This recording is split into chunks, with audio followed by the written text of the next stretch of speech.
Welcome to I Feel Fat Today. I'm your host, Kelly Taylor. Thank you. Here we are, another Friday. We're doing it. Thank you for joining me. As always, subscribe to our YouTube channel for full video episodes. Check that out. Subscribe on YouTube. Here's the thing. I don't believe in anything that I do, but I am pretty sure that this podcast is good because the people I have on it are interesting. We talk about interesting things. Maybe it's because I just find this interesting, but this is a good podcast, so you should listen to it. I've never been sure of anything that I've done, so there's that. Go to Apple Podcasts to rate and review. I would appreciate that. That helps get the podcast out there to more people. And then send us an email if you would like to give me some feedback or want some advice to ifeelfattoday@gmail.com. And follow the pod on social media at ifeelfattoday. And you can follow me as well on social media, just Instagram. That is the social media at hello, this is Kelly. Yeah, that's great. Thanks so much. Now that we're done with the housekeeping. Okay. What I have to talk to you about today is an article that came up on my phone last week. So I was super interested in talking about this because I often think about this movie and how much I enjoyed it as a kid. And obviously looking at it through a, updated lens. I mean to go back and watch it to feel like to discover if I feel the same way, if I find it just as funny. What I'm talking about is the movie Shallow Hal. Now, if you don't remember, Shallow Hal is a movie that came out in 2001. It featured Jack Black, who was a misogynistic guy who only saw women for their looks, didn't care about much else. And so the whole premise of the movie is that Shallow Hal gets hypnotized by one Tony Robbins into only seeing the personality and what's good about a person and not what they look like. So what I found on the internet last week was an article from BuzzFeed in which it detailed the actress that played the body double of Gwyneth Paltrow. And what her life was like after that movie came out. Now, I read through the BuzzFeed article, and I intended on reading that to everybody listening, but then quickly discovered that the BuzzFeed article is basically a synopsis of an interview that the actress who played the body double for Gwyneth Paltrow, she gave an interview to the Guardian. And initially I was going through it, picking out some certain parts just to read. But I feel like at this point it'll just be easier to go through the Guardian article rather than the BuzzFeed article. I'll link both in the show notes so you can check them both out. So let's get into it. At the time, 20-year-old Ivy Snitzer was a Los Angeles-based acting student with aspirations to become an actor or comedian. Mostly I wanted to be funny, she says. One day, a friend from her improv class called her up because he had heard about this thing. Without asking any questions, she drove with her friend to a room where casting directors, quote, took a bunch of pictures. A day later, Snitzer had a callback. She was invited to sit down with the film's director, the Farley brothers, and, quote, just talk. They just wanted to know that I was somebody who was cool to work with, Snitzer says. Within the hour, she had gotten the job. She wasn't fazed by the premise of the movie, in which womanizer Hal is hypnotized so that he only sees inner beauty. The gag is that he falls in love with a woman who is overweight. It felt progressive to her at the time. At that point, if you saw someone obese in a movie, they were a villain, she says. Whereas Rosemary was cool, she was popular, and she had friends. Snitzer, who had lost a significant amount of weight, has zero negative memories of shooting the film. It was so exciting. It was just fun to be a part of a movie. There are so few people who actually get to do that, she says. The cast and crew treated me like I really mattered, like they couldn't make the movie without me. And Snitzer was made to feel, quote, really comfortable when her body was being filmed. Black, she says, was a delightful person, and Paltrow was really nice. It didn't cross her mind to be offended by the film's joke about her size because she made those kinds of jokes too. But she says, it didn't occur to me that the film would be seen by millions of people. When Shallow Hal was released in 2001, it was the worst part. It was like the worst parts about being fat were magnified, and no one was telling me I was funny. To promote the film, Snitzer got invited to give TV and magazine interviews, and although initially excited, she soon realized it also acted as an open invitation to strangers to approach her on the street. Many were angry that Snitzer had said, "It is not the worst thing in the world to be fat." Some claimed she was promoting obesity. One person found her address and sent her diet pills. There were love letters too. Someone mailed her a symphony that they had composed especially for her. So I guess back in 2001, 2002, getting mailed diet pills is like the equivalent of a friend suggesting you get on Ozempic. But yeah, I thought that initial part was interesting. How, you know, she did this movie. It was a comedy. She was into comedy herself. She thought it would be funny. She was excited to be playing this role. And while they were filming, you know, she's getting all these accolades and feeling like she's a part of something really cool. She's not thinking anything of the joke, you know, at hand. And then the movie coming out and it being like, and then being forced or faced, I should say, with the realization that, oh, this isn't all fun and games. Like, now I'm exposed and people can put their hate and vitriol on me. Okay, continuing on. I got really scared, she says. I was like, maybe I'm done with the concept of fame. Maybe I don't want to be an actor. Maybe I'll do something else.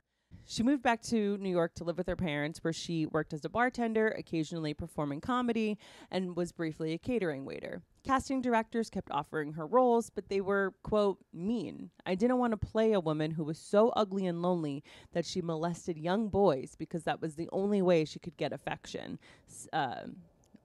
That's crazy. That I wonder if that movie exists. Is that a movie? Am I missing something? This, Snitzer says, was the antithesis of why she sought fame in the first place. I just want to make people laugh. I don't want to make people sad. The trouble is, as I discovered speaking to Snitzer, that the story of her post-Shallow Hal life is sad. Less than 2 years after Shallow Hal was released, she was, quote, technically starving to death. In 2006, she had gastric band surgery, which reduced the size of her stomach and restricted what she could eat. But shortly after the procedure, the band slipped, and I got a torsin, like dogs get and then die. So the band slipped. Maybe that's what I was talking about in the episode where I was talking about the bariatric cruise and I was going over the different bariatric surgeries, talking about the band snapping. Maybe I meant slipping. The timing couldn't have been worse. Snitzer didn't have health insurance. She had to go get a temp job at an asset management firm in Beverly Hills because she had moved back to LA with her comedy writing partner. She also had to wait for her probation period to end before she was given health insurance, meaning she spent 3 months unable to consume anything thicker than water without throwing up. She lived off sports drinks and watered down nutritional shakes. So I guess because the band slipped, it was affecting the food that she was ingesting, causing her to throw up. She was very sick. But she had to wait 3 months for the health insurance to kick in. I was so thin you could see my teeth through my face and my skin was all gray, she said. And I was just so bitchy all the time. I kind of alienated a lot of my friends. My mother was also dying. It was bleak. Humans shouldn't have to experience how very bleak that particular time in my life was. She became so malnourished that doctors were unable to perform surgery to remove her band. First, they had to give her a peripherally inserted central catheter, a PICC line, to provide her with liquid nutrition. For 4 months, she had to hook herself up with an IV fluid bag every night after work in order to, as she puts it, not die. Due to further complications, doctors ultimately performed a gastric bypass operation to remove part of her stomach. To this day, she has to eat weird tiny portions and can't eat and drink at the same time. I asked Snitzer why she got the initial weight loss surgery. I don't know, she says, because I was supposed to. If you're fat, you're supposed to try to not be. She cites writer Roxane Gay's idea of a, quote, good fat person, someone who orders salads and never eats burgers in front of other people. Snitzer thought getting the surgery meant she would be good. Filming Shallow Hal was empowering for Snitzer because of what happened off screen, not on it. Out of all of the fat people in the world that they could have hired for the job, they hired me because of my personality, she says. Before, I had to fight really hard to be seen as a personality and not just my size. She also says that undergoing a weight loss procedure 15 months later wasn't connected. It was more of a coincidence. A doctor told her that she wouldn't live to see 40 without surgery, and she thought, fantastic, something that'll fix it. That's fine. Snitzer first noticed herself gaining weight at the age of 10. She describes herself as part of the ketchup as a vegetable generation, who was randomly the first very obese person in her family. She could brush it off when other kids were mean about her body, but hated when adults tried to offer well-intentioned advice. She counted calories as a teen, and dieting eventually transitioned into a disorder. Restricting started to feel good. I felt like I'd get some control over the situation that everyone was telling me to control. By the time she was filming Shallow Hal, she felt insecure, but also felt confident. I wasn't body positive because it didn't really exist in that way. I was kind of me positive because I was like, I'm funny, that's good enough. Still an attempt to be, quote, good, Snitzer ate healthily on set. During filming, a senior person in production hugged her and remarked that she was losing weight. Snitzer was happy. He wasn't. He reminded her, this entire movie is being based on you not losing weight. People think that when they remark on anybody's weight in a way that they're losing, that it's a good thing. You know, like telling somebody that they look great or that they look like they've lost weight is almost automatically considered to be like a high compliment. And I used to remark like, oh my God, I could kiss you. But when you say that, and now I don't really know how I feel about it, because if people don't remark on you losing weight, then you're like, great. People either think I'm bigger or I'm fat, or they're not noticing that I'm trying to lose weight.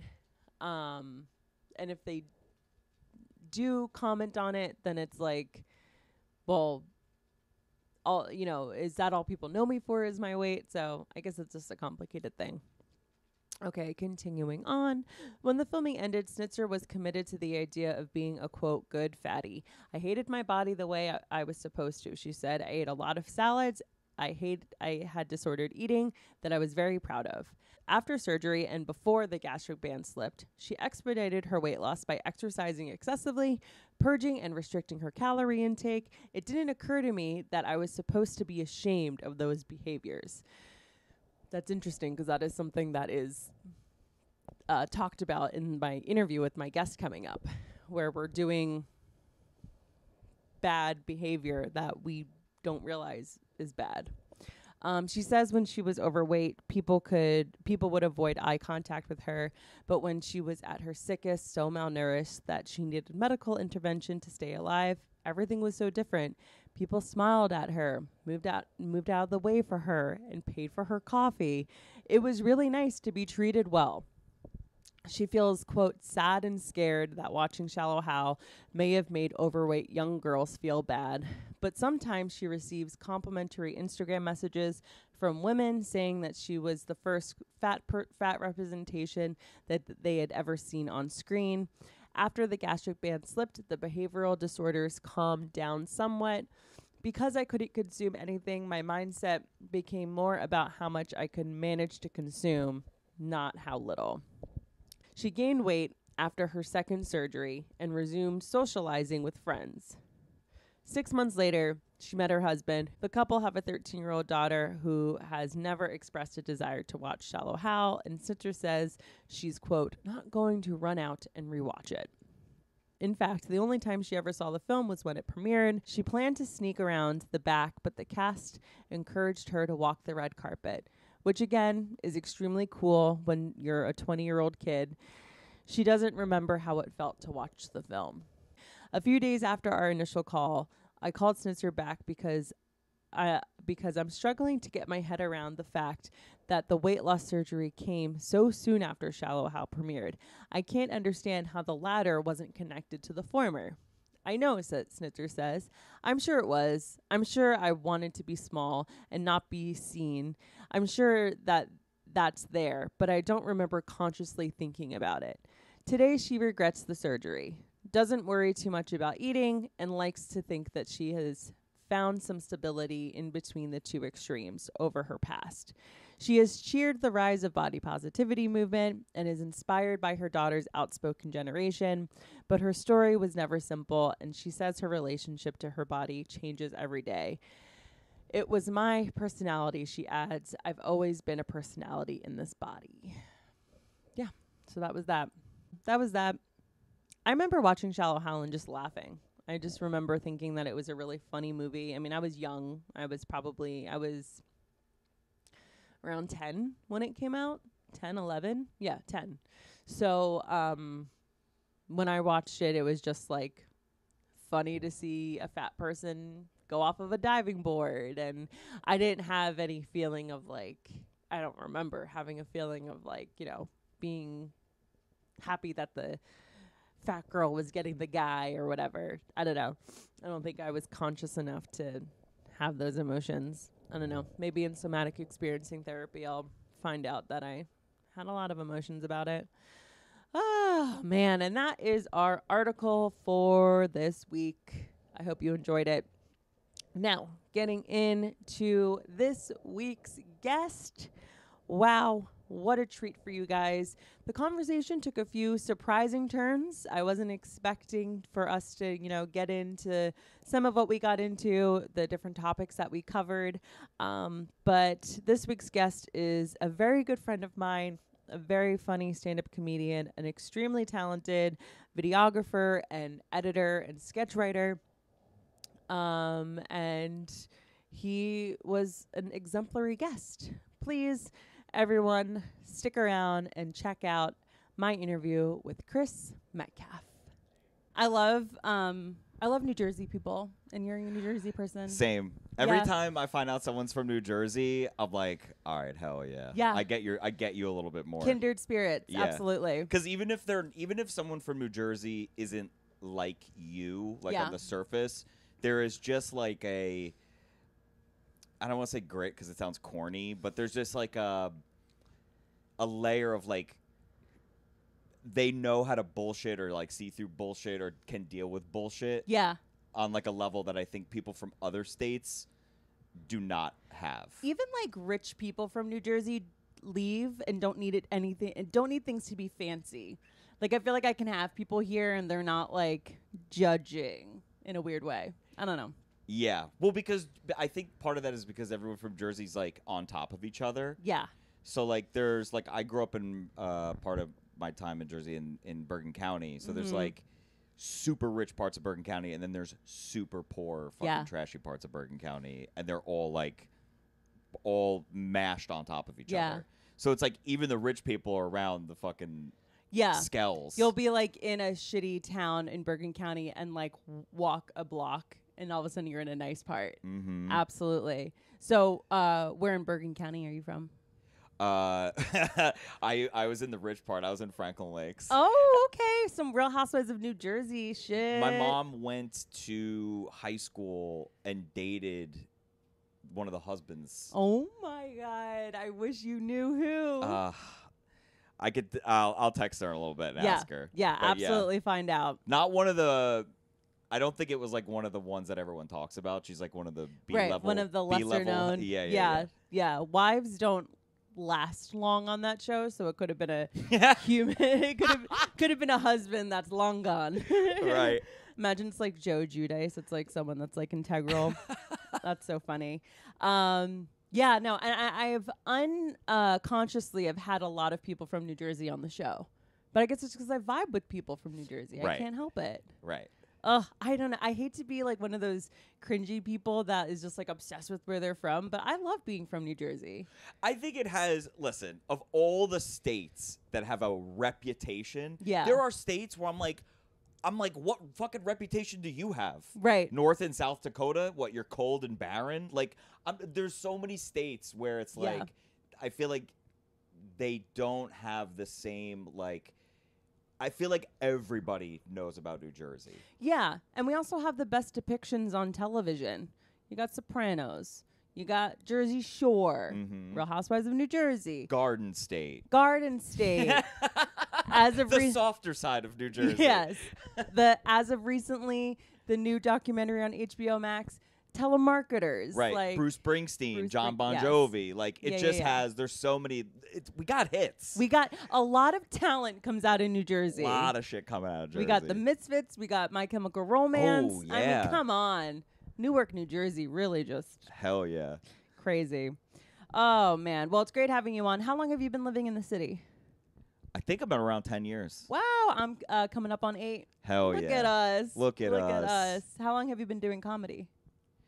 Stand up for like 5-ish, and then but before that I drank the punch at UCB. Oh, you were a UCB Oh person. yeah, I did all the improv. I got advanced improv. I did all the sketch. Nice. I did the auditioning. Yeah. Do you know like people that are out of the UCB? Because I feel like there are a lot of people that did UCB that went on to be like really popular, good stand-ups. Does anybody jump out? I mean, there's people that I know, like, there's people that I think are really have become very successful. Like, one of my good friends, Dylan Stevenson. I mean, he was like a writer on. He ended up being a writer on the Wyatt's an Act show. Wow, and, like, all okay. this shit. Yeah. Obviously, now with the strike, everyone's like out of work or whatever. But, Yeah. But yeah, no. Yeah, nobody that you would know, but people that I had done improv with, like, a lot that have gone on to like have careers in like acting and writing Yeah. and like shit like that. I had been sitting on the desire to do comedy for like years before I did it. A solid 2 years for sure. And in that time and a little bit before, I would kind of just like, you know, metaphorically press my face against the window of UCB being like, one day I'll get it there. I'll get in there and do Yeah. it. And then I just started doing stand up. So before I did any like institutional comedy or stand up or anything, I went to school for like video production and like editing and shit. So I did like the LA thing. Oh, okay. I actually technically did one open mic when I was out there, but I was like wasted and my Yeah. friend and I were broke and like we ended up like breaking the raise gate for the parking garage because we didn't have money for the fucking we were pretty wasted. It was bad. But anyway, like I wanted to do like direct and shoot comedy stuff. Oh, okay. But I was like, oh, who am I to perform or like get in front of the camera? Mm-hmm. And then whatever. Long story short, I end up moving back to New York and to the East Coast and go to New York. And I was like, all right. Oh, that's why, because we were broke and we would go to use free UCB shows out in LA because Yeah. we were like, we wanted to see comedy, but we were broke. Yeah. And it was like, before they were really big, it was like Nick Kroll, Jason Mantzoukas, Rob Hubel, Paul Scheer, Yeah. like the goats. The greats. And like literally seeing them like every week. And I was like, I want to be that. Yeah. Like, I want to do that. And when I moved to New York, I took a class and I was like, all right, let's go. I like just did all of it nonstop. Nice. So you came to New York and just like started pursuing it. Oh, I drank the punch like full hook, line, and sinker. Nice. Like, all of it. Oh, that's so great. I'm so glad you came to New York and you didn't go like the Chicago route or something. Yeah, well, you know what it was? You know what sent me back? Because I was living in LA and I had been getting all of these like shitty editing jobs where they were basically paying me like minimum wage. Yeah, it's like like slave labor. I transcribed like 50 something hours or more of raw footage for like the Rory Kennedy documentary. Oh my and God, shit. yeah. Yeah, but like these terrible jobs. And anyway, so I was like out of money and I was broke and I was like deciding like, should I move home? Yeah. Do I, ask my parents for money? Like, but I didn't want to do it. And I was on set for this thing that I wasn't getting paid for. And I was having a cigarette outside and the dude that was doing makeup, like like saw that I was like being weird, and he was like, what's your problem? And I was like, I don't know, man. I was like, I think I got to move home. You know, it's like I can't afford to live out here. And he's like, well, where are you from? And I was like, I'm from Jersey, like New York, New Jersey area. And he was like, bitch, please. And I was like, what? And he was like, I'm from Minnesota. I do hair and makeup for like movies. I can't go back to Minnesota and do that. You can go back to New York and still do that. And I was like, fair point, gay makeup man. Yeah, like, no, that is a good point. Like, I definitely in my years in New York have had moments of being like, I don't like, am I gonna have to go back home? Like, I don't want to go back home. But then in hindsight, I'm like, okay, going back home would be 45 minutes from my current place. Right, like, literally, it's like not that dramatic, but it like also, you know, I don't want to live anywhere but New York. Yeah, absolutely. So, yeah. Okay, cool. Let's get into it. So, this is one of the first guests that I'm having on that like hasn't like said, "Oh, I have experience with an eating disorder," unless you do and I don't know about it. I had like a light one. Oh, you did have a light one. Can I hear about it? I mean, it would just be like when I was younger, like growing up, probably around like high school and like a little bit in college. There was like times where I would like. So, like, let me backtrack 1 second. Growing up, it was a point of pride to eat a shitload of food. Right. My dad's a big guy. Yeah. My mom was big, but, like, not as big as my dad. Yeah. And, like, you know, Italian, Jersey, he's from Hoboken. Like, it's just that whole, like, you know, oh, my God, look how much he can eat. Yeah, what a Keep gavone. eating. Yeah. And it was just like, mange. Eat. And, like, to me, when you ate, every meal was eat until you are like dying, like like clean almost your have plate. like a stomach ache. Yeah. And a point of pride to like get seconds. Mm-hmm. So I don't know. I just like I didn't know that was a bad thing at that the you time. Were binging. And whatever. I mean, this is years ago. So anyway, I don't know. I used to just always eat like that, and sometimes like. And then sometimes I would be growing up, like I was self-conscious about my body, so I would like go like purge. Like I would like, make myself throw up sometimes. You know what's so funny is that because that was like my first experience with bulimia, because that's exactly what it is. And I would think like, but I'm not bulimic, because it's like, yeah, I'm eating and yeah, I'm throwing it up after because I've like, you know, made myself so sick, but like, it's not the same thing. Right. Like, that's literally what it was. Well, yeah, because everybody, I feel like with whether it's a mental disorder or a drug habit or anything, everybody always thinks about the extreme version of it, where it's like this skinny girl who's like hovered around a toilet all the time. But it's like, no, there's like mild versions of that. Yeah, like there are functional heroin users. Yeah, did you ever watch the show Intervention on A&E? Yeah. So that's like where Intervention is very candid in drug use, alcoholism, eating disorders. And so I would see people on there being bulimic, and I'm like, well, I'm not spending $100 on groceries and then throwing it up all within a span of a few hours. And it's like, bitch, because you're 14 and you don't have the ability to do that. Believe me, if you had unlimited resources, that's probably what you would be doing. Yeah, you would probably be doing that. Yeah. Yeah. So that's interesting. Okay, so was the vomiting aspect that came into play because you were thinking like, oh, I'm going to gain weight if I keep all this food in me?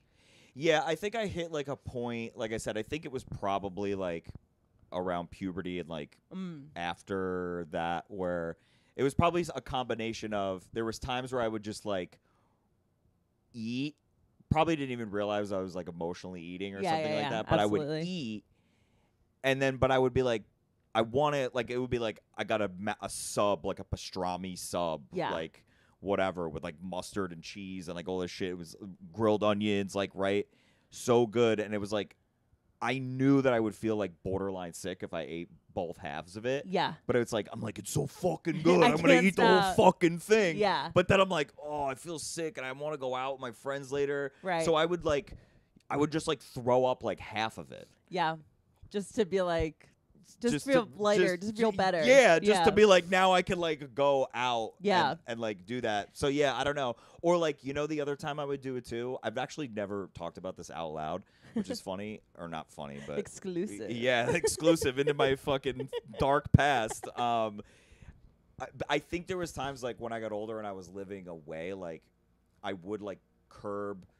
You know, I would be healthier about like eating choices and shit, like mostly portions. But I do kind of remember a lot like when I would go home and be like eating with my family, like my natural instinct was to that thing about like just being like, manja, fucking eat. And then I'd be like, oh my God, I don't want this. And then I would like go like get some of it out of me. Take care of business.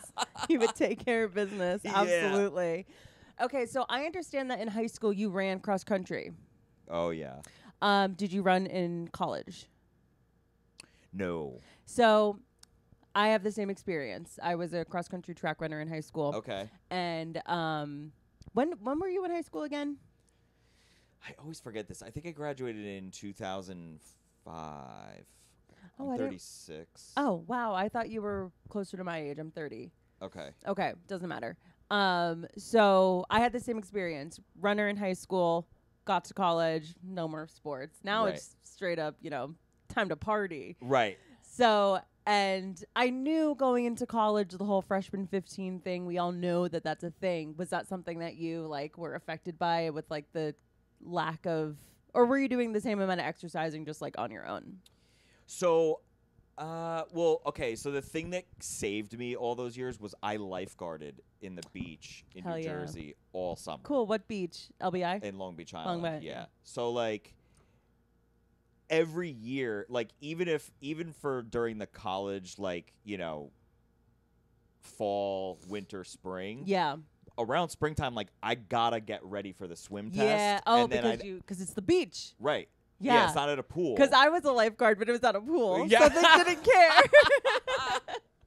Yeah, and like my patrol was like really busy. Uh-huh. But not that it mattered because you still had to pass the swim test. Yeah. And then every morning you work out. Oh. So like part of the job is like you get paid to like go for runs on the beach and go for a swim and paddleboard and like all this shit. And there'd be like lifeguard company. So that kind of like saved me. Yeah. A little bit. And then like in high school, I just always played a sport. Yeah. So it was like I never like worked. It wasn't until like after college that I was like, I'm gonna go to the gym on my own volition, like on my own. Yeah. It was just always like I was a part of some organized thing that forced me to do it, to be active. Absolutely. Where'd you go to college? Quinnipiac University. Oh, wow. Yeah. I guess you wanted to get away from home for a little bit. What, and go to a different version of home in Connecticut? Yeah.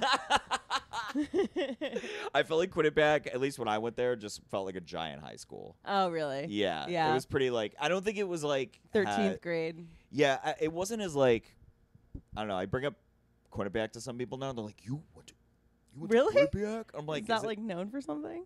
I mean, the two things they're known for, I think, is like their political polls that they do all the time. They always get referenced for political polls, and I think their hockey team's pretty good right now.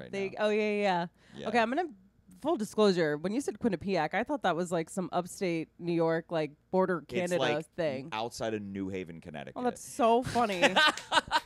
Wow, I know nothing about Connecticut, and I'd like to keep it that way. There's nothing to know about Connecticut. It's so boring. Traffic and construction. Worst drivers. Yeah, absolutely. Okay, so that's very interesting that you had that experience and you just sort of grew out of it.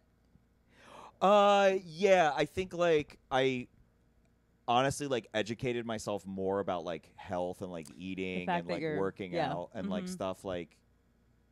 It just was like, oh, you know what? Honestly, it was. So right after college, after I graduated college, like within that year, I moved to Australia for a year.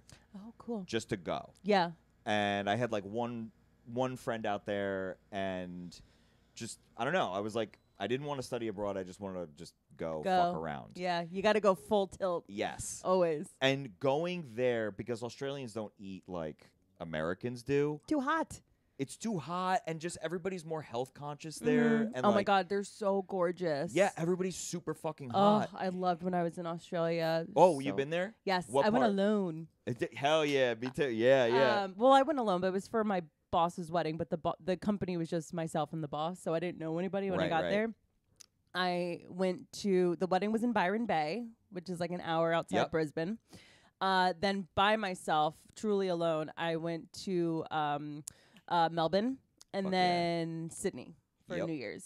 It was amazing. That's it was the way to amazing. do I it. stayed in hostels. I'm still Mhm. friendly with the people that I met Yeah. on that trip. Yeah. Yeah. So anyway, sorry. Go ahead. You were saying. No, don't. But no. Listen. We're chit chatting it up, baby. Chit-chatting. Yeah, but I just living there gave me perspective on like, oh, like not only have I, but our entire country is like eating the wrong way. Yeah. Like when I went to the cereal aisle, because like I lived there for a year, so like Yeah. like the first time I'll never forget when I went to the cereal aisle and I was like, where's the Lucky Charms and the Captain Crunch and the Fruit Loops and the Yeah.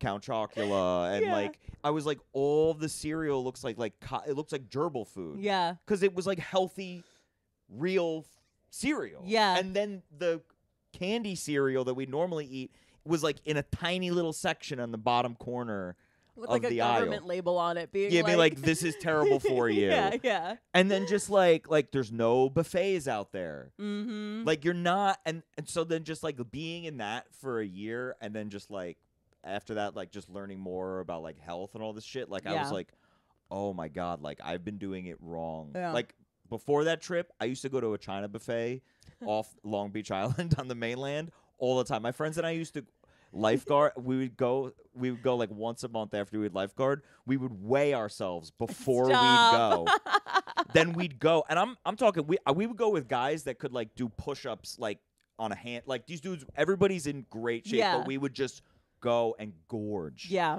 Gorge, and then weigh ourselves after to see who could put on the most weight. Do you remember like what was the most amount of weight someone gained? Oh, dude, this dude Colin put on like fucking like 6 pounds. Just 6 pounds of was crab legs. Disgusting. It was disgusting, but yeah. That's such boyish behavior. Like women would never. Yeah, some of us would like just be like throwing up. Yeah. Because we would like get on a scale at this dude's place, like he had like a outdoor kind of garage Yeah. thing, so we would do it there, and then That's so funny. sometimes people would like we'd be in the car on the way back, and then people would do their weigh in, and then right after be like, yeah. All right, time to yeah. That's crazy. yeah. But now I'm like, just the idea of a buffet at all, I'm like, bleh. Yeah, no. Yeah. No. You know, I thought the buffet would go away after COVID, but cruises and buffets going strong. The stock in cruises is apparently up right now too. Yeah. I've never been on a cruise, and I thought I never would. And then my little brother Never wanted say to go on never. one. I never say never. Never say never. Truthfully, you really can't. Because now I'm going on one, which I don't know. I'm not, my hopes are not high. I just feel like it's going to be fun. But you're also going on not a normal. Yeah, it's like a comedy Yeah. cruise. So that in and of itself, it's like, okay, well, I'll always be entertained.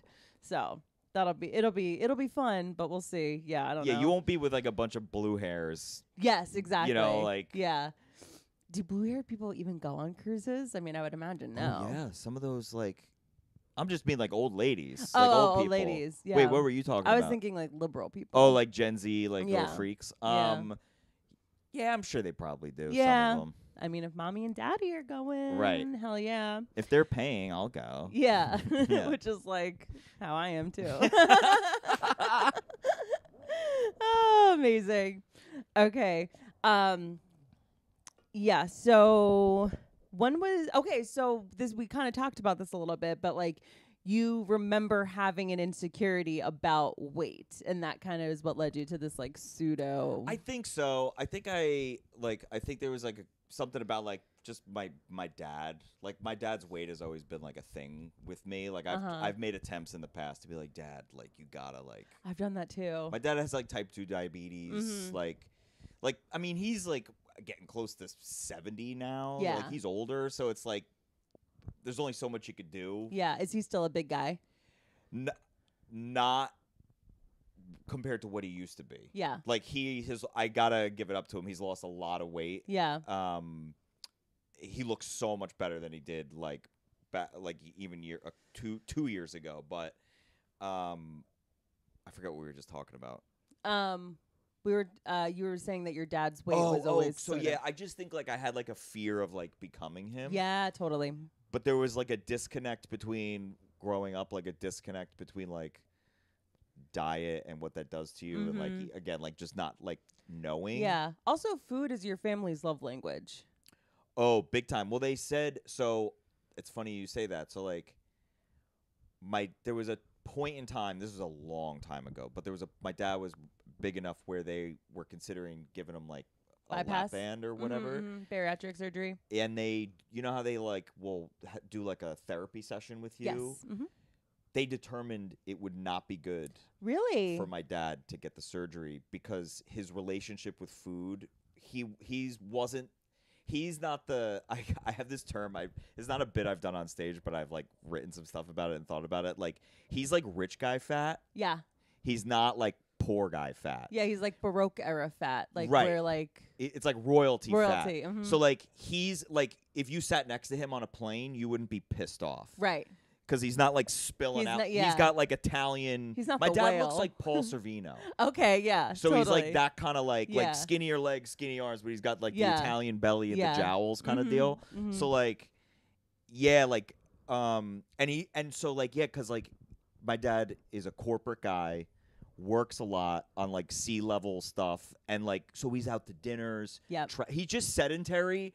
And Yeah. likes good food. He also likes a good greasy burger, Yeah. but he's not eating like he's not like when you see on my 400-pound life where he's like eating like, you know, Yeah. 10 people's worth of McDonald's. He's not like trying to like fill the hole in his heart. Like he's like Right. He's just like, I love all this food so yeah. much. Yeah, he's not fighting demons. He's just yeah. enjoying himself. Yeah. right. Absolutely. I mean, he is on a deep level like he is, and maybe some of it's masked with like the fact that it's bone marrow and foie gras Yeah, instead of yeah. but he is like self-aware of it, like in Right. on a health sense, because you know how like this is the shit that's always like annoying. I find it's like there's like the health side. You're like, oh, you can like lose the weight and like do the health stuff, but then you could also choose to figure out why Yes. you're doing Yeah. it. Mm-hmm. And I don't know that he has figured out the why stuff. Yeah. He's just, I know it's not good for me, so I'm going to make changes type of Right, deal. right.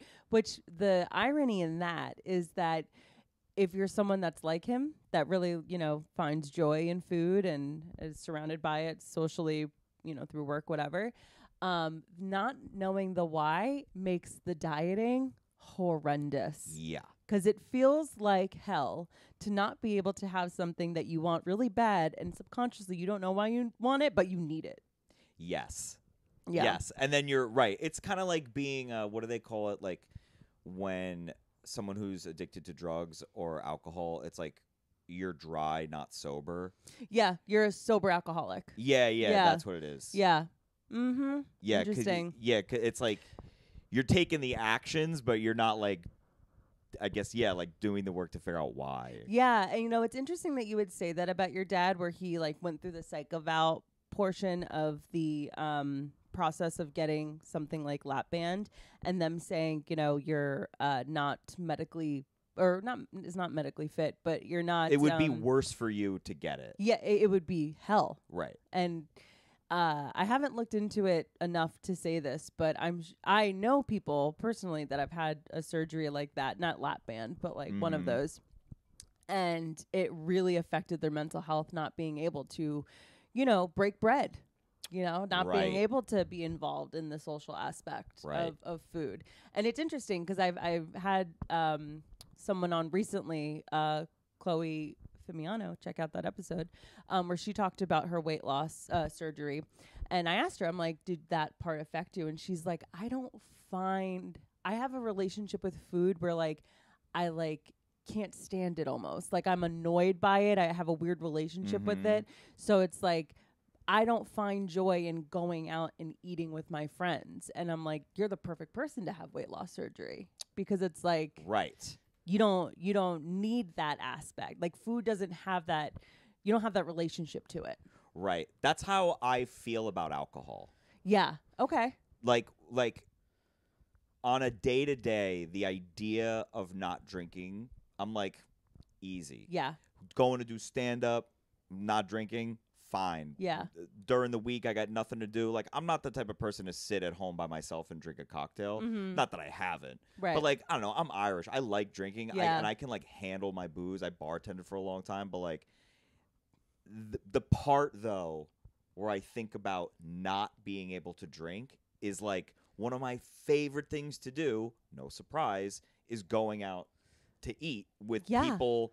And I think we talked about it in the car ride on the show we did recently, where I was like, my favorite thing to do while drinking is sit with friends, round fucking table, talking shit, not shit talking shit. Big difference. But which can sometimes be shit talking, but it's talking shit and eating good food and like having, you know, wine, a cocktail, whatever. Yeah. It's like all part of it.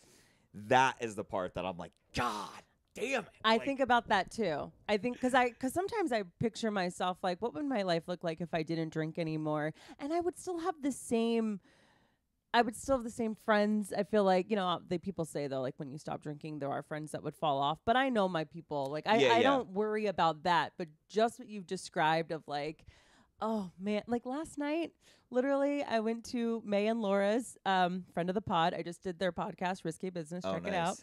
And afterward, we sat around and we drank wine and watched music videos. And it was so fucking fun. And it's like, would I have had the same amount of fun if we weren't having wine? I don't know. Right. Like, would you have had the patience to sit there and like watch? Right. Would I have been annoyed by like people, you know, by them talking over the Taylor Swift music video, you know? My guess would be probably. Probably, yeah, absolutely. Oh my God, absolutely. There have been times when like I don't feel like drinking, but like people are hanging out after a show, and I gotta get the fuck out of there because I'm like, yeah, you guys are annoying. I gotta go. Not them. I'm saying like comics in general, people in general, being like, oh man, it's kind of it's a very upsetting look in the mirror when like I'm sober at an event and someone has been drinking a little bit and they're talking to me and I'm like, fuck, it's looking in the mirror, man. That's me. Oh, that's me. Yeah, when I bartended, this I don't know, maybe you'll find this interesting. So when I bartended, I used to a lot of bartenders do this. They'll take like their annual month off. Like every year, you take a month off of drinking just because you're drinking so much, surrounded literally by alcohol. It was insane, my tolerance back in the day. But anyway, like we would take the month off, and you know, the first few days you're like, oh, this sucks, this is hard. But then by the end, the patience that you have for like regulars or keeping the place open a little late after hours is gone. You're like, I'm fucking. You're like, yes, I will give you a free shot, but like, I'm not gonna put up with your bullshit. Right. Here's your free shot. You tip me. Bye-bye. Get out. Yeah. That's like so I'm funny. not here to Happy like go listen lucky. to your bullshit. Yeah. Absolutely. Yeah. Oh, your that's patience so goes funny. way the fuck down. Yeah. I had that recently when I went to, not that I was sober, but I over July 4th weekend, I was at Johnny Mac's in Asbury. And I promise you, in my early 20s, I could not go into that bar I don't think I left on my own free will leaving Johnny Mac's in my early 20s once. Like, I literally always was told by security to, like, get out. It wasn't ever dramatic. They would just be like, honey, you gotta go. Yeah, you're done. And I'm the kind of person where it's like, I'm so afraid of getting in trouble that I'm just like, okay. I don't fight I'm not going to fight with you about it. I'm not going to fight. So this past year, I go down to, you know, me and 3 friends were at Johnny Mac's, and you know, no pregame. We just went and we're like, okay, we'll get a drink here. And I'm looking around and I'm like, oh my God, like I'm seeing security just like randomly pick people out that are like kind of just stumbling a little bit too much. And it was, again, a mirror. I was seeing my younger self. Yeah, you're like, oh, that's how they would like, get me. That's what I did. That's why. You know, that's how they got me. Yeah. So it's very funny, funny, like looking at things through a sober lens.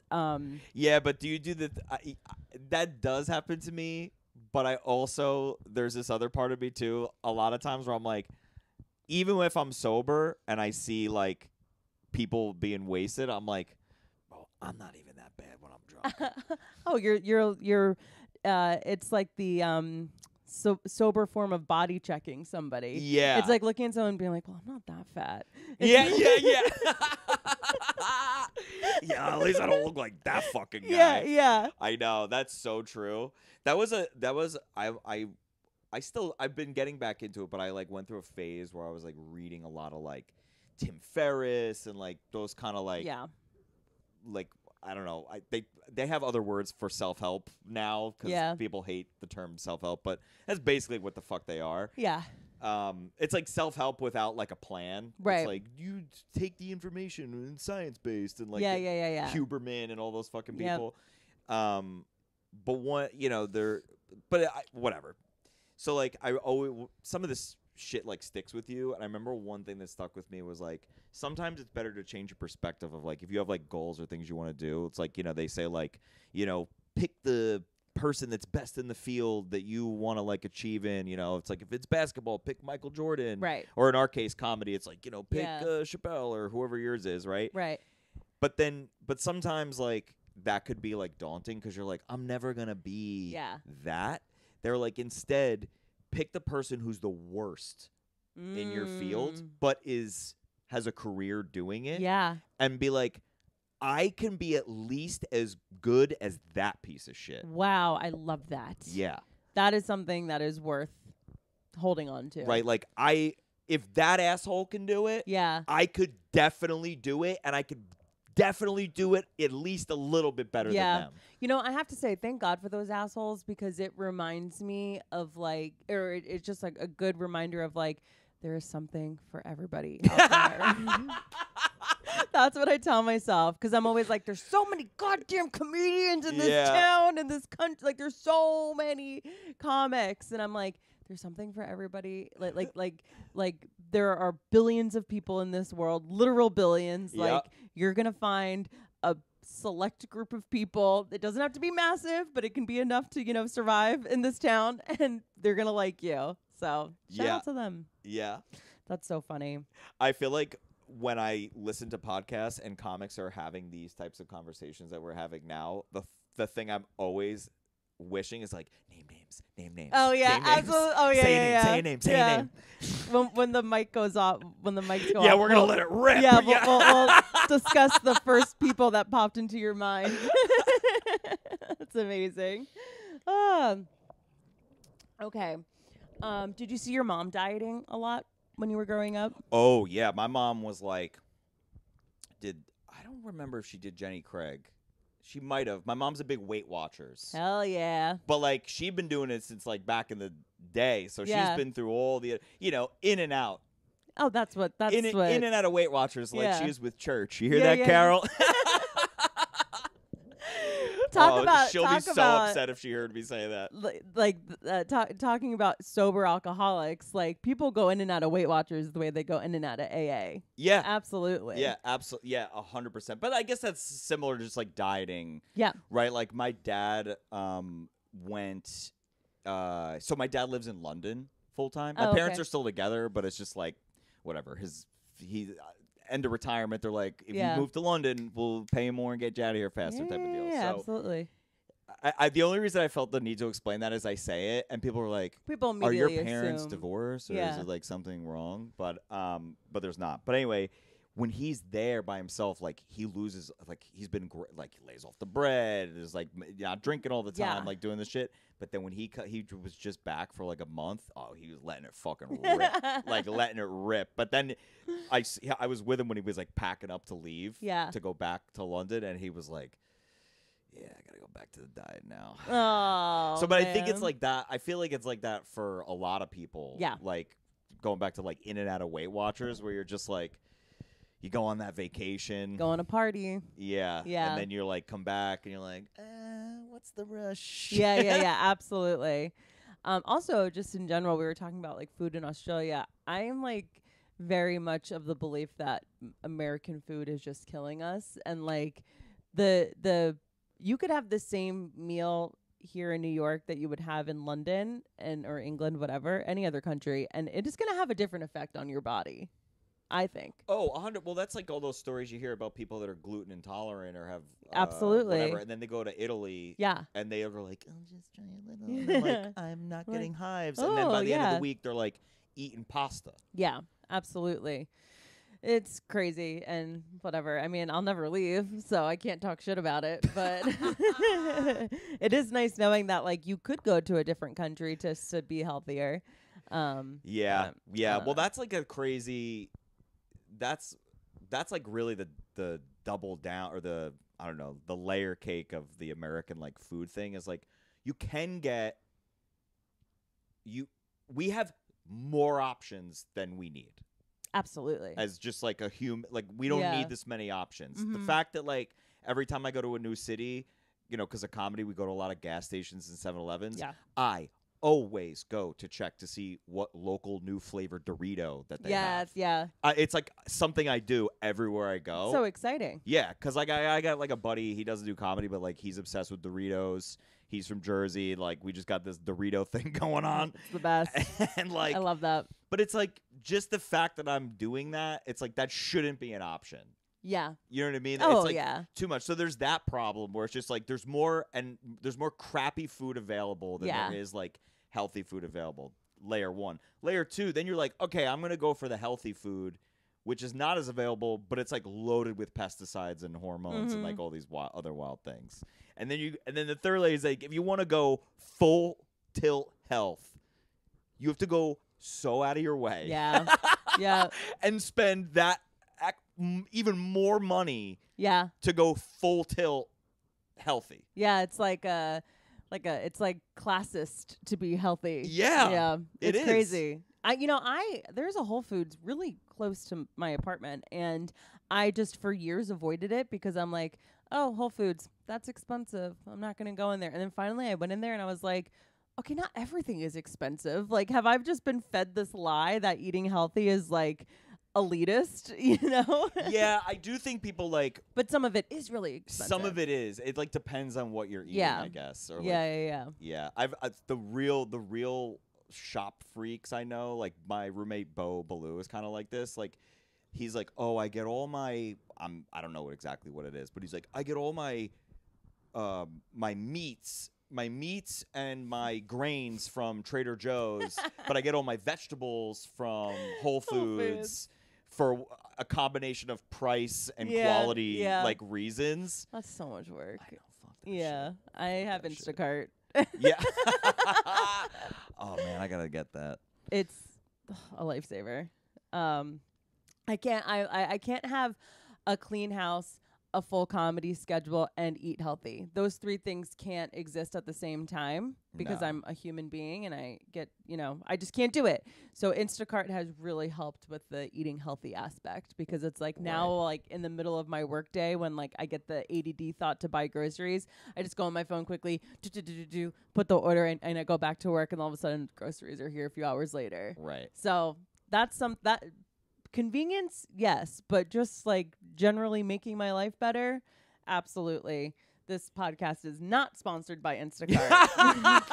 But let me know if you sign up for it. To be. Yeah, let me know if you sign up for it because I will send that to them and be like, I can get you customers.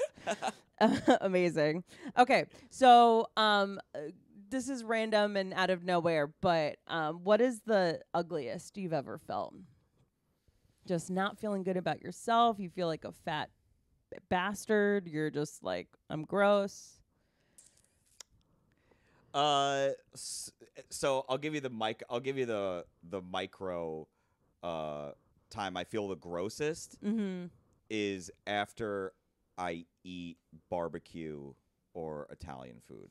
Oh, I mean heavy, very heavy food. Stuff. I can never like if I'm dating someone and they're like, when you date someone, you're like, ooh, we're gonna have like sexy night tonight. Oh yeah. I'm like, we are eating sushi. Yeah. Like, can we do this before? Yeah, like I am not there. There are foods I will not eat. Yeah, absolutely. If I know that there's a certain activity. Yeah, if you're gonna be naked later. Afterward. Yeah, absolutely. So like in a micro moment, like that's when I feel like the ugliest. I'd say on a macro, just like in life, I would say probably when I was going through puberty and like now. Really? You feel ugliest now? I mean, I don't wake up every day being like, I'm an ugly bitch.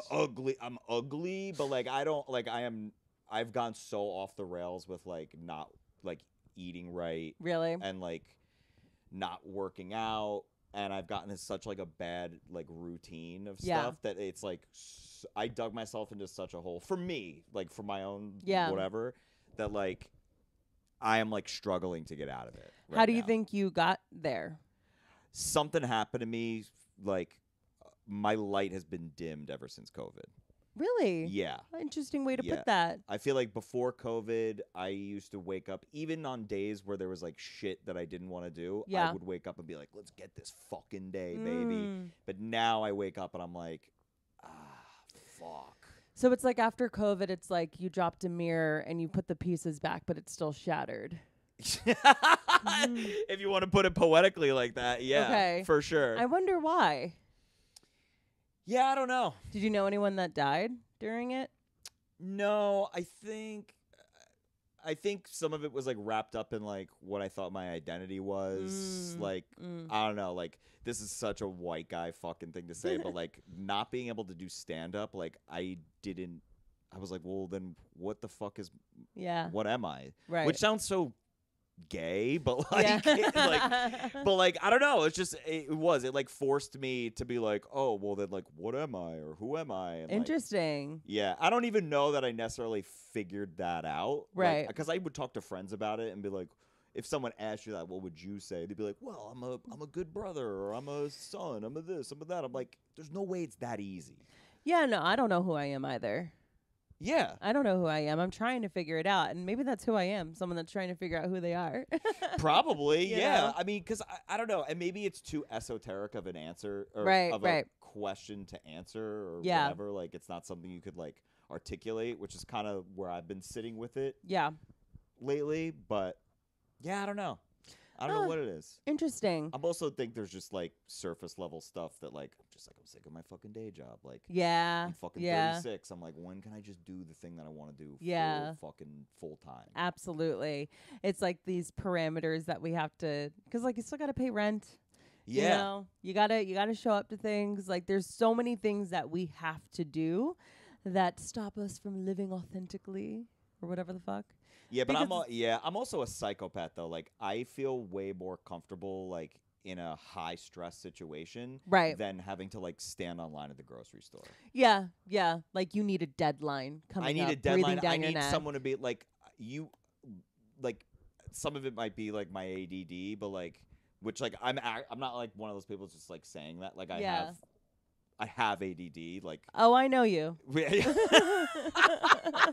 If you've listened to any of this podcast thus far, I clearly have ADD. But, like, I don't know, like, there's something about, like, being like, we got to do this right now. Let's think on our feet. Let's get it done. Mm-hmm. That, like, I'm very, like, a call to action type of person. Pressure makes a diamond. Yeah, but then at the minute it's like, yeah, let's do our laundry now because we'll need some shirts for later in the week. I'm like, I'd rather commit suicide right now. I want to be the person that says, let's do it now. Yeah. I will procrastinate. I'll know I need to do something, and it is getting done the hour before. I can't help it. It's just the way I've always been that way. I very much relate to that. But you seem, from how as much as I know you, you always make me feel better about shit because I feel like you're just like, I mean, I'm not in your head, but you always just seem like, yep, that's me. Like, rather where I'm like, you're a fucking piece of shit. Like, I'm like. Well, thank you for that. I am really good at tricking people.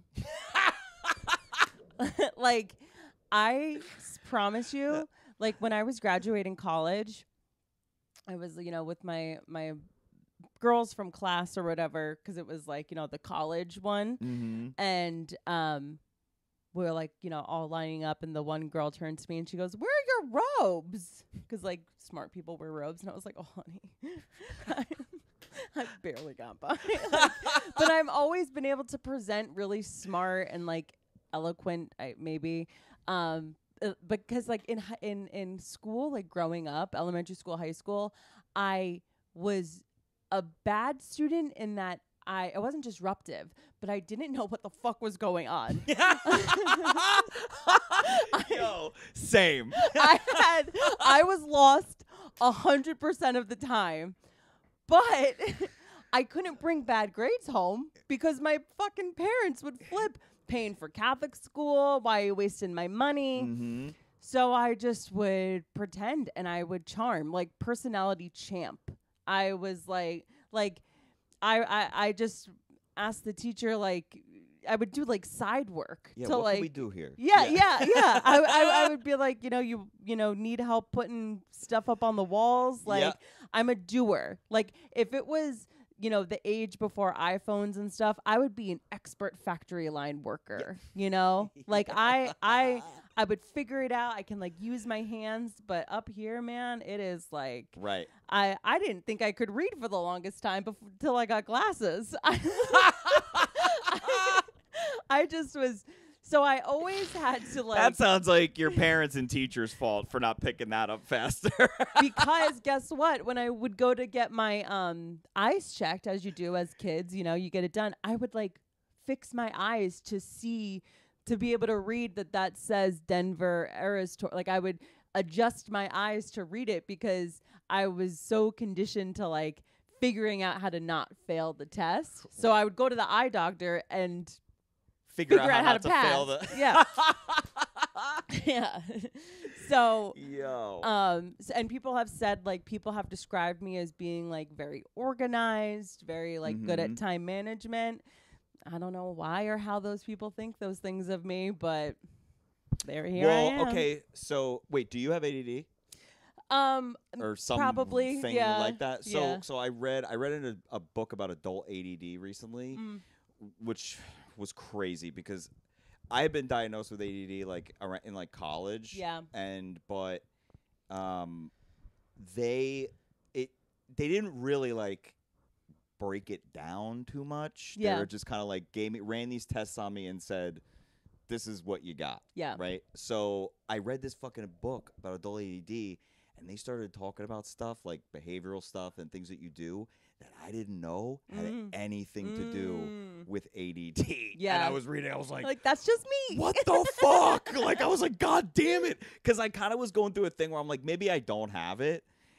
And then, like, I definitely have it. Yeah. But one of the things, the reason I say all this, one of the things is that a lot of times some people with ADD, they're really good at doing things for other people or for their job, but they are not able or as good at doing for themselves. That tracks. So like if your job or whatever, they're like, oh, Kelly fucking is on time, organizes all the shit, she's good at what she does, but then in your personal life, you're like, I don't even know what I'm doing tonight. Yeah. I didn't do my laundry. All my shit's all over the fucking place. Yeah. That's like they call it like putting out fires. Like you're good at like I'm a fucking firefighter. Yeah. Yeah. Yeah. Absolutely. So that's funny. Yeah. Because it's like even when it comes to writing, like we were kind of talking about this before we started recording. I was saying how like in an 8-hour day, I'll kind of just be looking around for a few hours, and then all of a sudden it's like, oh shit. Right. But if somebody at your job or whatever, not that I want to talk about your day, but just any job, right? Yeah. They gave you an assignment. Yeah. And said, I need 1,000 words. Yeah. By the end of the day, like you'd be on it. Absolutely. You'd be like, I would get it together. I would get it together. And here's the thing: if I didn't get it together, I would come up with an excuse that would make you feel dumb for having the deadline be tomorrow. And why wouldn't the deadline be Monday? Because I knew how to scam my way out of things that I need. Like it was like a survival thing. Right. So that's very funny. Well, there you go. You're like, oh shit. Yeah. That's so funny. Amazing. Oh, Finn wants to get in on the action. Hello, sir. Yeah. What are you insecure about, Finn? Finn, do you have ADD? Seems that way. Yeah. Yeah. Sleepy boy, have enough depression naps today? He's so cute. Okay, I forget what we were talking about, but that's okay. We'll move on. Do you deal with feelings of imposter syndrome? Do you know what imposter syndrome is? I just assume. Sometimes I think I do, and then sometimes I think I don't. Deal with it or know what it is? Know what it is. Okay, so imposter syndrome is the feeling of like, I don't belong here. It would be like, you know, a very small example would be like that gig that we did over the weekend, right? Where it's like, okay, you're going to do 30 minutes on the show, and you're in your mind, you're like, 30 minutes? I don't have the ability to do 30 minutes. Why would they even ask me? I'm not good enough to go on the road and do 30 minutes. Like those thoughts. Or like, you know, Netflix gives you a special and you're like, I've tricked everybody into believing that I should be here, but I'm not supposed to be here. Right. That's imposter syndrome. Yes, I definitely get that. I feel like it comes in waves. I'm kind of like I don't like process stuff. I kind of just keep it moving. Yeah. I'll do it later. On to the next thing. Yeah. So like, yeah, I don't know. I definitely get it sometimes. Yeah. I think I kind of had it a little bit like right after I got passed at New York Comedy Club. Where I was like, what the fuck am I doing? Yeah. Like, who did I like? Yeah, like. Who did I trick for them to claim me? Yeah, like what happened? And yeah. Then I don't know. I guess now that we're talking about it, I guess when I feel like I'm around people that are not my peers that I believe are like, you know, in some totem pole like higher than me, that I'm like, oh, I don't belong here. Yeah, like, that will happen. Yeah, that's interesting. And even sometimes people that are my peers, but in certain circles or certain scenarios.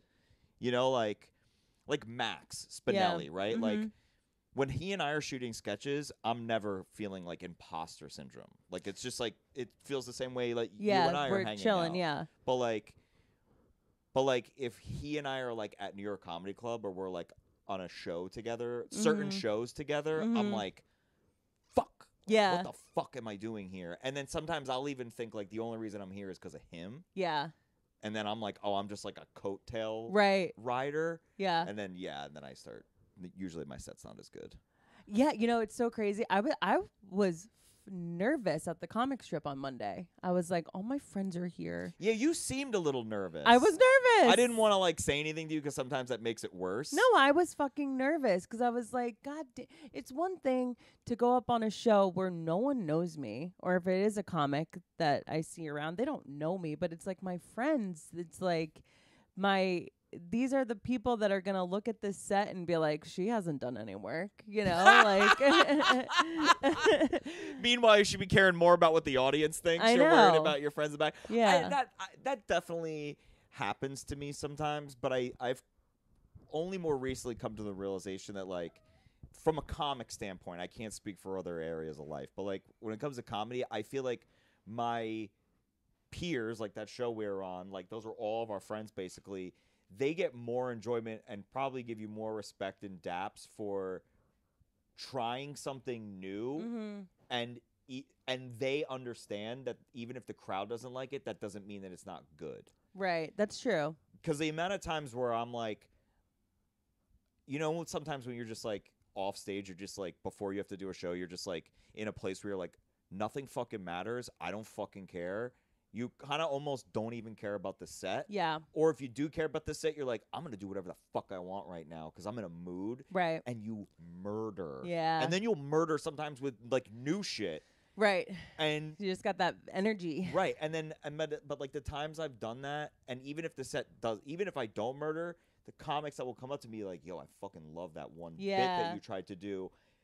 Like, and the joke didn't even do well. Right. But they're like, yo, that's. But as comics, they appreciate the joke. Versus, I go in, I murder with all the stuff. Yeah. That, you know, I placate the audience, and I come off to like, hey, did it again, or good job. Yeah, like, they're not like, oh, hell. That's true. There's like an excitement, I feel like. Yeah. Oh, gosh. Yeah, because that's another thing. I was like, I'm doing jokes that like that they've heard before, and it's just like just completely in your head. Right. Crazy. Well, yeah, because imposter syndrome, I feel like. Do you deal with that a lot? I think, yeah, because I know what it is, and I have a feeling of like why of feeling imposter syndrome. Because I know what it is, I'm like, well, this is dumb to be feeling this way because there is a scientific in the DSM answer or reasoning why you're feeling this way. Yeah, what is it? I was about to ask you that. Do you know what's like the stock standard? Like, this is the reason for imposter syndrome. Oh, I don't know. That's a good question. I don't know what. I think it's just an anxiety driven thing, because I've heard people like Natasha Leggero, for example, talk about imposter syndrome, and it's like, why would someone like her have imposter syndrome? Like, it's just like, yeah, you hear successful people talk about imposter syndrome, so it's like something that everybody, well, not everybody, but a lot of people deal with. But really, in terms of dealing with it, truthfully, I don't want to give him that much credit, but Joe has helped me a lot with the imposter syndrome, because I'll be here having, inside thoughts, but saying them out loud of like, feeling a certain way. And he's like, why? Like, why? Like, and we'll kind of do the same thing where it's like what you were saying, like choose someone that's bad at the thing, but like still successful. Right. It's almost like, okay, well, if that person is doing it, then why do you feel like that you don't have the ability to do it? Right. So. Right. And also sometimes like somebody, even if it's Joe or anybody, it's like you also, when we get like that, you get like that, whatever, it's like we put blinders on. Yeah. So we create we create like a fucking story, or like, this is what it is. Yeah. This is what it is. I shouldn't be here. I scam people. These people are better than me. Whatever, like, the thought process is. But then it's like, someone like Joe could just be like, yeah, but that guy sucks. Yeah. You know what I mean? Like, yeah, that dude is fucking lame, dude. Yeah. Like, I don't want to fucking hear him talk about wedding registries, dude. Like, and then you're like, oh, yeah, they do fucking suck. Like, yeah. It's sometimes it's just like that easy where you're like, oh yeah, that shit is fucking lame. Like, why do I even fucking, like, it doesn't matter. Yeah, no, it doesn't matter. And there are just more tangible things nowadays to hold yourself against someone too. Like, so like Instagram, for example, I used to never give a fuck about how many Instagram followers I have. And now I am so like, embarrassed isn't the right word, but like, I don't know. I'm just like, how does this person have 10,000 followers? And that's not even a lot of followers. And I'm sitting over here at like 2,000. You know what the easiest answer to that is they lost any shame about worrying about getting followers. Usually, I find. And like, I'm not on the pursuit of followers, but it is something where it's like I'm on the pursuit in terms of like, I want them. Well, we have a job that it requires part of the requirement to exactly, do it. Yeah. The sooner we can, as comics, accept that, yeah, it is the curse and the blessing for us with Instagram and social media, because we need the followers. You need to cultivate a following if you want to go on tour or want to book gigs. Yeah. That's the name of the game right now. Absolutely. You can hate it all you want. We are not average people that don't do comedy, so like, yes, we have to be careful, because once you open that fucking thing, and you start going off, once you start using it for not business stuff, albeit the business of comedy, like, yes, you are wasting time with it, but we have a reason to use it and vie for followers. And this is something this is shit I am like literally have to like tell myself all the time, where I'm like, I know it's fucking lame, I know it's fucking like, you want to be based on the merits of what you do on stage, but that's not how it works right now. So just like, get over it. Right. Yeah, I feel like when it comes to the social media thing, I am really self-conscious and have a bit of imposter syndrome when it comes to this self-advertising. I understand self-advertising to other comics because we all get it. We all know the name of the game.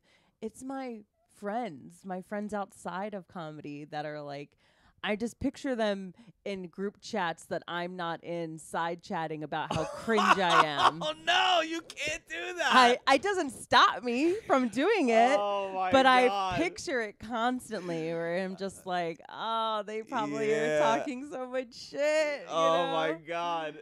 Now you're gonna make me think about that. That's see? so funny. See, it's so funny, and this is probably because I'm like a bit of a narcissist at times. Like, I don't know. See, like when I think about my friends outside of comedy seeing my stuff, the thing I think about the most is they have such a false perception of how well I'm doing.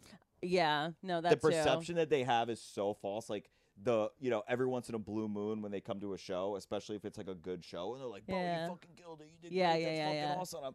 A lot of times my response to them is like, "You weren't here for the last 25 sets." Yeah. Right. 8 shit. You wasn't with me shooting in the gym. Right. Or those jokes not working or whatever. Like. Yeah. You should have heard it the first time I said that. Yeah. Yeah. You should have seen the first time. Exactly. We were like, this was dog shit like a while ago. So it's just this weird like, I don't know. So I guess I had never have thought about. I'm a very like fuck the haters type of person. Totally. And that's how you need to be. So like I guess I never. That's what I tried to tell myself I am. Of like fuck the haters. Right. I have a danger like using hate and revenge is like a very useful fuel for me. I operate on a high level when I use that as a fuel. Yeah. The downside to it, though, is it makes me a spiteful, dark-souled person when I do it, and I don't feel good about it in the downtime. Yeah. Because then I'm just, like, filled with, like, a... There was a few years when I started comedy, when I started stand-up, that I, like, literally rode on that fuel. Yeah. And it got me far quick, but then it was, like, not good for me. It's not sustainable. No. Yeah. No. Interesting. But I definitely relate to the aspect of doing something out of spite. Yeah. Yeah. Yeah. Oh, my gosh. Okay. That might be a Jersey thing. I was going to say. That might be a Jersey trait. I know. What was your favorite bar to go to in down the shore? The Hudson House. Or the HUD, as it's known locally. But yeah. Was that the spot we went to that one time? Remember with like, the pinball? Yeah. Yes. That place was awesome. Yeah, place is great. I'm a Belmar girly. I had I had Belmar houses. 2 years with like a bunch of friends, you know, a house that has 2 bedrooms that we've put 16 people in kind of deal. So I was a bar A bitch. Oh shit. I've been there. Yeah. Have you been to Beat the Clock? I was so wasted when I went. I don't even remember what I was there for. I have a bunch of friends from Staten Island, and they used to rent a house down there. And they would invite me to come down for a night or two. So I would go. And the one time I went to that bar, Bar A, I don't remember leaving and woke up in the, like, you know how down the beach it's just like there's no grass, there's just rocks. There's pebbles. The pebbles. I woke up, somebody in someone's pebbles. In their pebbles, they go, "Excuse me." I know so many men that have woken up in pebbles. No women, but I've known plenty of men. They're kind of nice because I think because they're like cool. Yeah. They're like cold. And there's just, it's kind of nice. Like it's kind of like a weird massage. Yeah. And you just, just like, I'll just lay in these rocks. So many men. I've seen so many men in rocks. Just passed out on the rocks. It's kind of nice. And but then you wake up and, you get like, there's like little pebbles falling off your face. The morning dew. Yeah, the morning dew. Yeah, there is a morning dew too. Oh, man. Oh, that's amazing. Okay. So I have this one card that I sometimes do with guests where it's supposed to be more, doesn't have to be rapid, but it's like fast. You don't really think of it. You just kind of say, it's a finish the sentence. Right. Okay. All right. We're gonna get into it. What do you need? Please. Oh my God, you're so cute right now. He's just excited for the segment. Yeah, he is. He is excited. Okay. Finish the sentence. When I look at a photo of my younger self, ... When I look at a photo of my younger self, I cringe. You cringe? Yeah. Why? Only specifically puberty. Pre-puberty? Like when I had braces and I thought spiking my hair with LA Looks gel was Oh my cool. gosh, you were like such a little North Jersey boy. Oh, I look at those pictures, I want to die. What kind of shoes did you wear? There was what I wanted and then what my parents would let me get. Yeah. So like, I don't know. It was just like some kind of like pseudo skater shoe or something. Absolutely. Yeah. I had these big chunky etnies. Yeah, and I would wear like my t-shirts were too small and I would wear, just like jeans not properly fit. Just, ugh. Yeah. That's honestly, I talk a lot of shit about Catholic school. Thank God we had to wear a uniform that every saved day. you. That saved us. Seriously. Saved us. Literally. I went to a school in which we were able to have some liberties in the shoes that we wore. Like, it didn't have to be like in high school. It didn't have to be like the certain like, uniform shoe, and you could wear like a sweater. Mm-hmm. Those liberties were eventually taken away like junior or senior year for whatever reason. But having a uniform and not having to think about just what you have to wear every fucking day. Yeah. I think that stuck with me because like every year I get older, I am this much closer to adopting like a uniform or a very, very restricted dress code where like everything I can wear can be worn with each other. So I literally never have to think about what I wear. I think if I could get there, that would be the sweetest freedom because, again, bringing up Joe, he dresses like a cartoon character. Have you ever seen him in anything different than athletic pants and a T-shirt? Other than the 2 weddings we've been to? Right. Nope. And the one suit he owns for that. Thanks to me. He wouldn't own that suit if he didn't date me. But, like, and honestly, in terms of shopping for him, amazing. Like, of course, he was getting himself, like, the cheapest of cheap athletic pants. For our anniversary that we just had, I went to Lululemon and got him the nice ABC jogger. Mm-hmm. And he's like, oh, well, these are my new pants now. He's like, tell my mom, tell my sister, any birthday, holiday coming up, just get me these pants. Mm-hmm. And this is my wardrobe now. So it's, like, it is easier to, like, have a uniform. Yes, 100%. So funny. Okay. Finish the sentence. If I could choose the way I'd die, I'd pick.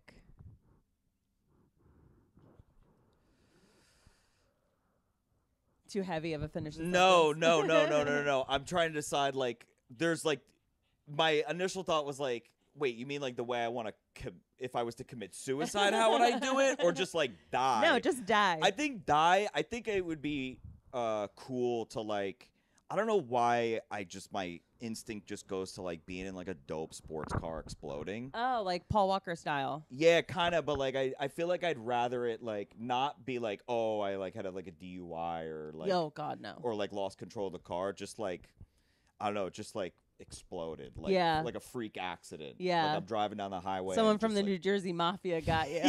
Yeah. And just like a nice, because I would like to make like headlines. Okay, you want to make you want to see your name in lights one way or the other. I want it to be like a show of it. You know what I mean? Yeah. Like that's fun to me. Yeah. I don't know about how I want to die, but I just know how I don't want to die is I don't want it to be in an embarrassing fashion like skydiving or bungee jumping. Yes. Which is why I'll never do those things. Right. Because I don't need that to happen. Yeah, I'm with you on that. Somebody could, if a close friend, like, I could be convinced to go skydiving. You could not, I don't think you could convince me to go bungee jumping. No. Unless, like, Travel Channel was like, we're going to pay you. In right, which case, yeah. like, let's go. Yeah, absolutely. Please. For my career, I'm going to do it. Patreon? Okay. Finish the sentence. Something I would like to change about the way I deal with conflict. Oh shit. Something I wish I would not let it affect me so much conflict after the resolve of it. Oh, okay. So you resolve something and you don't have the ability to move on, you fester. Yeah, I guess like depending upon what it is, like there's certain things I just like have a tough time like letting go. Is that because you feel like in the resolution you had to acquiesce too much? Like you what had, does that mean? Like acquiesce? Like you had to give in a little bit more, like you couldn't stand your ground? Yeah, to me, like when I think of a conflict, like I'm thinking of like shit with my family or something. Like I'm not talking about like little mini conflicts. Yeah. Like, oh, we have to figure this thing out at work, or right. This joke isn't working, or something like. Yeah. I'm thinking of like there's like problems we got to deal with. I wish like in the moment I feel like I handle stuff very well, or for the most part I handle it pretty well, but I'm not good in like the aftermath of it. So yeah, you're good in the crisis, you're not good in the fallout. Yeah, it's almost like what we talked about before, where it's like, you know, you're good at doing stuff for other people, right, but then it's like when you got to start doing stuff for yourself on your own, I'm like, I'm like, what the fuck? Like, I like don't know what to do with myself sometimes. Yeah, absolutely. Okay. Finish the sentence. A mistake I'll never make again.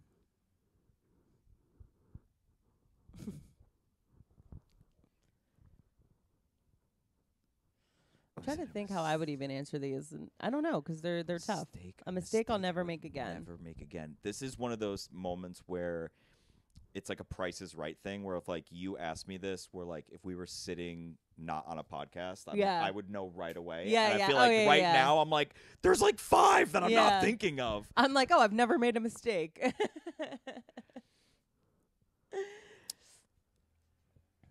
There's like stupid ones that are coming to mind, but they're not like good, like meaty ones. But I'll give you one for sake of time. Whatever. I will never,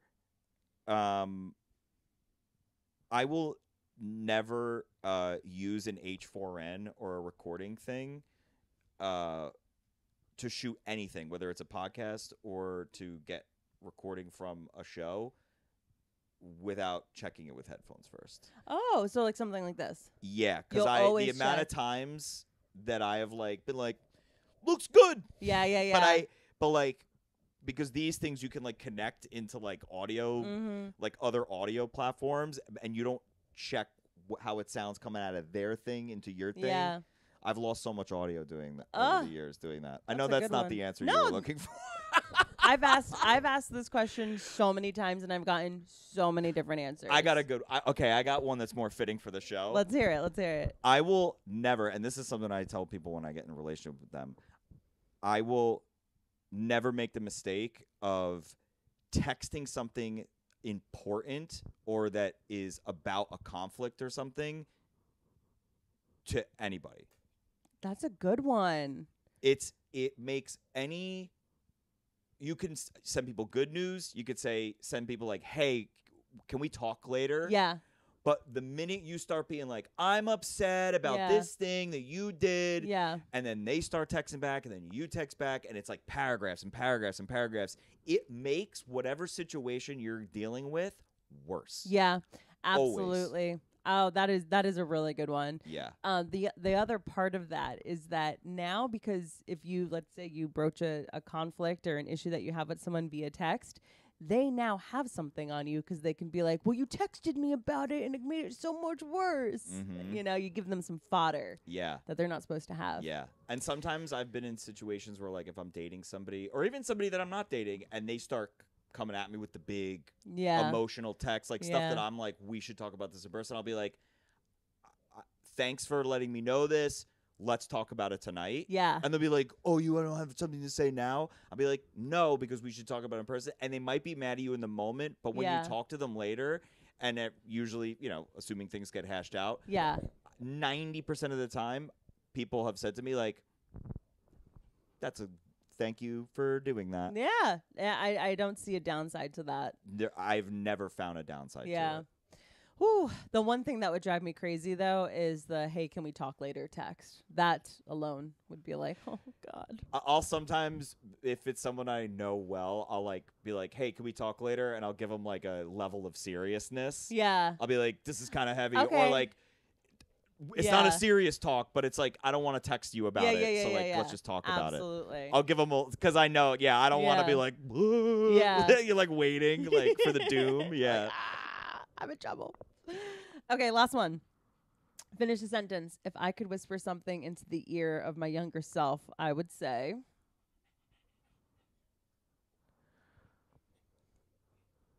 learn about money. Oh, that is a good one, dude. Learn about like how to manage your money. I would probably extend the secret or whisper to them like, learn to manage your money. Mm-hmm. I know that sounds super boring, or right now you say gay a lot. Like I know that sounds gay, but like it doesn't have to be complicated, but just like start saving at 18, like put a little away and leave it there. Like just do that. 'Cause like now I'm like currently the secret's over. The whispering part's over. I'm just speaking normal now. But like I feel like now I'm trying to make up for stuff that I Trying didn't to right do. my wrongs. Yeah, in terms of like money saving and like things like that. Yeah, and I have so totally. many bad habits that like Yeah. yeah. You know, I had my lifeguarding job paid me. Okay. I was in high school making $20 an hour. $20 an hour for doing nothing. It was just bread. That's all it was. I was the most fun person to go out with. Literally. I'm like, this money is unlimited. And also, this is how I'll be when I am a comedian bringing in a ton of money. I like am excited for a time when it's like, girls, we're going on a girls trip paid for by yours truly. Oh, you were preaching like, to the choir right now. Oh, we are cut from the same cloth. Oh, absolutely. I love showing my friends a good time. Like I have like, you know, these delusions of grandeur of one day, you know, we're all going to go to Tahiti or wherever on just like a fun trip. And so when I was in high school making all this money, it kind of was just like the same thing of being like, I got your burritos. It's fine. Yep. Yeah. Whatever. It's a burger. Let me get it, you know? Right. Because I'm like, they're not making $20 an hour, but I am. So I can do it. Right. You know? And so yeah, I look back. That's such a good one. And it's something, Finn, you got to relax. And that's something where I look back on where I'm like, damn, if only someone had just said, hey, take one paycheck that I didn't need to live off of that. I had Right. a roof over my head that wasn't paid for by me. I had food I was eating that wasn't paid for by me. All this shit where it was just extra income. And then no, I go to college and I decide to join a sorority and you know, spend all of it on pledging. Like, Yeah. you know. So it's like, oh, if only someone had just said take a paycheck or two and like put it in a Roth IRA. Literally. Yeah. That's a good one. Yeah, it was so funny when I remember like when I started my own Roth IRA, like I went to my dad to like ask him for help with it, and he was like, "I don't know why you didn't do this when you're 18." I was like, "I don't know why you didn't fucking try to help me or make me do it." So many 18-year-olds have the thought, I should start a Roth you're IRA. 18. Let's start a Roth IRA. You know what I was doing at 18? My mom was helping me fill out student loan applications. Okay, when I was 18, I was putting myself into financial ruin at 18. Start a Roth IRA. Yeah. Good idea, Dad. I know. Now like Gen Z kids are like angel investors and shit Literally. at like 15. Literally. Yeah. And they're going to angel invest into us. Yeah, I know, right? I need a Gen Z person to fucking place a bet on me. Yeah. Better stop saying gay, man. I feel like it's making a comeback. It really is. Plus, I also have the get out of jail free card with my brother being Oh, gay. oh, So I'm like, it's like my brother is gay. Shout out Hello. to the gay brothers. You guys are the best. Oh, man. Amazing. Well, I think that's about our time. Hell yeah. Did you have fun? Oh, I had a great time. Good. I have a lot to think about now. Oh, stop. No. You were a wonderful guest. Where can people find you? At Chris Metcalf Comedy on Instagram. Also, if you live in New York and want to go to shows, check out at Pure Chaos Comedy. We got this new show over at Gamma. It's going to be a weekly show and our first show in the city. So Nice. easy to get to if you're a Manhattanite. Amazing. The Pure Chaos sticker is featured in almost every intro of the show because I always have my laptop on the intro. So my co-producer Breck always Yes. sends me because it's sometimes in his Joe's podcast because of the Oh, yeah, laptop, yeah, and yeah. she'll be like, "Secret marketing, look at yeah, us." no, it's brilliant. Breck was brilliant for that because it's not only on my laptop, it's also on my water bottle that I also have out all the time. It's so smart. Yeah. So check out Pure Chaos. It's like I was talking about this with Lauren Petrie, of how it's like Breck and what you guys are doing with Pure Chaos is creating an indie scene of comedy. Yeah. Truly to its That core. wasn't even the goal. That's why it's happening. Yeah. You crazy people. Chris Metcalf, you're the best. Thank you so much. Guys, until next week. Bye. Peace.